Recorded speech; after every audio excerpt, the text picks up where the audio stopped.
नमस्कार, daily update में आपका स्वागत है। मैं आपके साथ अंजलि। आई नजर डालेंगे आज की खास खबरों पर। 84 मुकदमे, सीएम योगी की मां पर विवादित टिप्पणी, पूर्णिया से आरोपी मौलाना को उठा ले गई यूपी एसटीएफ। बिहार के पूर्णिया से मौलाना सलीम चतुर्वेदी को यूपी एसटीएफ ने गिरफ्तार किया। उनके विवादित बयान के बाद कई मुकदमे दर्ज हुए थे, जिसके बाद ही कार्रवाई की गई है। पीएम मोदी का गुजरात दौरा। प्रधानमंत्री नरेंद्र मोदी आज गुजरात दौरे पर रहे। इस दौरान उन्होंने लगभग 20,000 करोड़ रुपए से अधिक की कई विकास परियोजनाओं का उद्घाटन और शिलान्यास किया। इन परियोजनाओं में सड़क, रेलवे, ऊर्जा और औद्योगिक क्षेत्र से जुड़े कई बड़े प्रोजेक्ट शामिल हैं। प्रधानमंत्री ने कहा कि इन योजनाओं से गुजरात के साथ साथ पूरे देश की अर्थव्यवस्था को मजबूती मिलेगी। मुझे ही सभी 294 सीटों पर अपना उम्मीदवार समझे, बंगाल के चंद्रकोना में बोली सीएम ममता बनर्जी। मुख्यमंत्री ममता बनर्जी ने चंद्रकोना रैली में बीजेपी पर जमकर हमला बोला। उन्होंने बीजेपी पर अवैध मतदाताओं को शामिल करने और धर्म के आधार पर लोगों को बांटने का आरोप लगाया। ममता ने एनआरसी व डिटेंशन सेंटर का कड़ा विरोध करते हुए कहा कि जब तक वह सत्ता में है, बंगाल में इन्हें लागू नहीं होने देंगे। घोषणाएं बड़ी, प्रचार उससे बड़ा और जवाबदेही शून्य। राहुल गांधी ने स्मार्ट सिटी योजना को लेकर सरकार को घेरा। राहुल गांधी ने संसद कार्यवाही के दौरान सरकार को स्मार्ट सिटी योजना को लेकर घेरा है। राहुल गांधी ने सरकार पर आरोप लगाते हुए कहा कि देश को एक आधी अधूरी योजना को पूरे बदलाव की कहानी बनाकर बेचा गया। जमीनी हकीकत अलग कहानी कहती है। सूरत में बड़ा हादसा, एक ही परिवार के 5 लोगों की जिंदा जलकर मौत। साड़ी पैकिंग का करते थे काम। गुजरात के सूरत जिले के लिंबायत इलाके में मंगलवार को बड़ा हादसा हुआ। रिहायशी घर में आग लगने से एक ही परिवार के 5 लोगों की जिंदा जलकर मौत हो गई। सूचना मिलने पर पहुंची पुलिस और फायर ब्रिगेड ने कड़ी मशक्कत के बाद घर में आग जो लगी थी उसे बुझाया। विश्व शांति की आग में झुलस रहा महावीर के संदेश सभी के लिए, सम्राट संपत्ति म्यूजियम उद्घाटन पर बोले पीएम मोदी।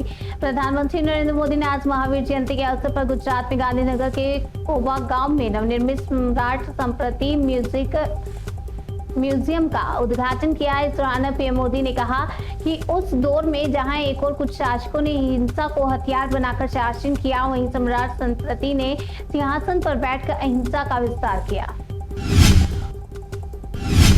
ईरान जंग में मेलोनी का ट्रंप को बड़ा झटका। इटली में यूएस फाइटर जेट को नहीं दी लैंडिंग परमिशन। इटली ने अमेरिकी लड़ाकू जेट को अपनी जमीन पर उतरने की परमिशन नहीं दी। यह ईरान जंग में अमेरिका के लिए बड़ा झटका माना जा रहा है। पहली बार इटली के प्रधानमंत्री जॉर्जिया मेलोनी ने अमेरिका राष्ट्रपति डोनाल्ड ट्रंप के खिलाफ कोई बड़ा फैसला लिया है। एक कमरा और 4 लाशें, फंदे पर लटका मिला पति, फर्श पर पड़ी मिली पत्नी और 2 बच्चों की लाश। उत्तर प्रदेश के मुजफ्फरनगर में एक ही परिवार के 4 लोगों की संदिग्ध मौत से सनसनी फैल गई है। शुरुआती जांच में पारिवारिक विवाद का मामला सामने आ रहा है। पाकिस्तान में तेल गैस चोरी करने पर 14 साल की सजा लगाई जाएगी, टेरर की धारा। पाकिस्तान की सरकार ने तेल और गैस संकट के बीच बड़ा फैसला किया है। तेल और गैस चोरी करने वाले व्यक्ति को 14 साल की सजा देगी। इसके अलावा सरकार चाहेगी तो संबंधित आरोपितों के खिलाफ टेरर एक्ट के तहत भी कार्रवाई हो सकती है। पाकिस्तान की सरकार ने इसे माफियाओं के खिलाफ एक्शन बताया। तीतर की नीलामी में 1,25,000 में अंडे की कीमत 60,000। कश्मीर में ईरान की मदद के लिए लोग जुटा रहे पैसा। इजराइल अमेरिका से युद्ध के बीच भारत में ईरान के बड़े पैमाने पर चंदा जुटाया जा रहा है। दिल्ली, यूपी और जम्मू कश्मीर में करोड़ों रुपए एकत्रित हुए हैं, जिसमें शिया समुदाय की प्रमुख भूमिका है। लद्दाख में तो एक तीतर और अंडे की अनूठी नीलामी भी की गई, जिससे 1,85,000 रुपए जमा हुए हैं। गजब है, डॉक्टर दाहिने की जगह बच्चे के बाएं हाथ की काटी उंगली, जांच के लिए कमेटी गठित। महाराष्ट्र के पंढरपुर के एक सरकारी अस्पताल में 6 साल के बच्चे की सर्जरी के दौरान कथित लापरवाही सामने आई, जहां डॉक्टर ने दाहिने की जगह बाएं हाथ की उंगली का ऑपरेशन कर दिया। परिजनों ने इसे गंभीर चूक बताते हुए शिकायत दर्ज कराई है। महाराष्ट्र में made in Pakistani beauty products बेचने पर कार्रवाई, 3 आरोपी गिरफ्तार। Made in Pakistan beauty product की बिक्री को लेकर पुलिस ने बड़ी कार्रवाई की है।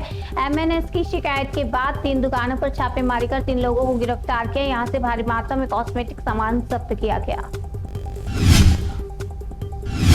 तमिलनाडु में डीएमके को एआईएडीएमके की शह ब्रिज से मुफ्त बस यात्रा तक एआईएडीएमके तमिलनाडु में सत्ताधारी डीएमके को सत्ता से बेदखल करने के लिए कई तरकीबें आजमा रही है और उनमें आजमाया हुआ एक कारगर नुस्खा मुफ्त वाली योजना भी है।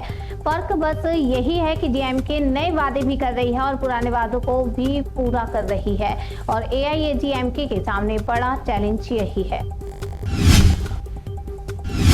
खबर बिहार के नालंदा से। नालंदा के शीतला माता मंदिर में भगदड़, 9 श्रद्धालुओं की मौत, कई जख्मी। बिहार के नालंदा में शीतला माता मंदिर में मंगलवार को श्रद्धालुओं की भारी भीड़ उमड़ पड़ी। इस दौरान मची भगदड़ में 9 श्रद्धालुओं की मौत हो गई जबकि कई श्रद्धालु घायल हो गए हैं। प्रशासन की कमजोरी से मरे नालंदा के शीतला मंदिर में भगदड़ पर प्रत्यक्षदर्शियों का आरोप। शीतला मंदिर में अनुमान से अधिक श्रद्धालु पहुंच गए और मौके पर पुलिस फोर्स मौजूद नहीं थी। प्रत्यक्षदर्शियों के मुताबिक पहले दर्शन करने के लिए लोग एक दूसरे पर सवार होने लगे। बिहार में कांग्रेस की फिर बदली चाल, दलित मुस्लिम के बजाय यादव ब्राह्मण पर खेला दांव। बिहार में कांग्रेस ने अपनी सियासी चाल बदल दी है। दलित और मुस्लिम के बजाय ब्राह्मण और यादव समुदाय को साधने की कवायद में जुट गए हैं, जिसकी झलक कांग्रेस जिलाध्यक्ष की सूची में साफ नजर आ रही है। ऐसे में साफ है कि कांग्रेस नई रणनीति के साथ बिहार में खड़े होने का दांव चल रही है। नालंदा भगदड़ पर सीएम नीतीश ने जताया दुख, मुआवजे का किया ऐलान। नालंदा शीतला देवी मंदिर में मची भगदड़ को लेकर बिहार के मुख्यमंत्री नीतीश कुमार ने दुख जताया है। उन्होंने ट्वीट कर कहा कि नालंदा के बिहार शरीफ स्थित शीतला देवी मंदिर में मची भगदड़ में जितने श्रद्धालुओं की मृत्यु हुई है, एक अत्यंत दुखद घटना है। मृतकों के परिवारों के प्रति मेरी गहरी संवेदनाएं हैं। मृतकों के आश्रितों को आपदा प्रबंधन विभाग की ओर से 4 लाख रुपए और मुख्यमंत्री राहत कोष से 2 लाख रुपए की अनुग्रह राशि प्रदान करने के निर्देश जारी कर दिए गए हैं। पीएम मोदी ने गुजरात को दी 20,000 करोड़ की सौगात। प्रधानमंत्री नरेंद्र मोदी ने गुजरात को 20,000 करोड़ रुपए की सौगात दी। उन्होंने मंगलवार को राज्य में कई विकास परियोजनाओं की आधारशिला रखी और उनका उद्घाटन किया। जिन्हें हॉर्मुज से तेल नहीं मिल रहा वो हमसे खरीदे, ट्रंप का बड़ा बयान। अमेरिका के राष्ट्रपति डोनाल्ड ट्रंप ने बड़ा बयान दिया। उन्होंने सोशल मीडिया पर पोस्ट कर कहा कि वे सभी देश जिन्हें हॉर्मुज जलडमरू मध्य के कारण जेट ईंधन नहीं मिल पा रहा, मेरे पास आपके लिए एक सुझाव है। पहला ये कि आप अमेरिका से तेल खरीदें, हमारे पास इसकी कोई कमी नहीं है। और दूसरा ये कि थोड़ी हिम्मत जुटाएं, उस हॉर्मुज तक जाएं और उससे ले लें।